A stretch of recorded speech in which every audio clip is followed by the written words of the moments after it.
Hello mga guys. Habang nanonood tayo ng balita, nagluluto po tayo ng almusal.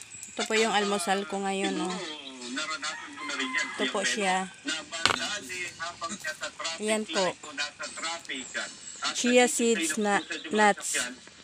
Chia seed nuts, mixed nuts, lotus with lotus root powder. Ang laman po ganito. Ganito po ang laman niya.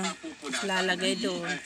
Kung sino po yung gustong magpapayat ng konti, ayan, magpapayat. Ito po yung dapat yung kinakain.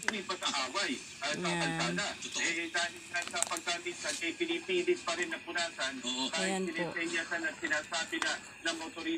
Saglit lang po ito niluluto. Ayan. Pag naluto siya, para siyang harina.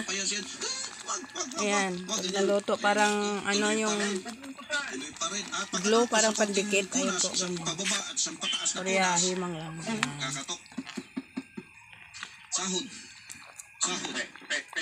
Ayan po, thank you for watching. Pag hindi mo binigyan, ang gagawin, sa gilid,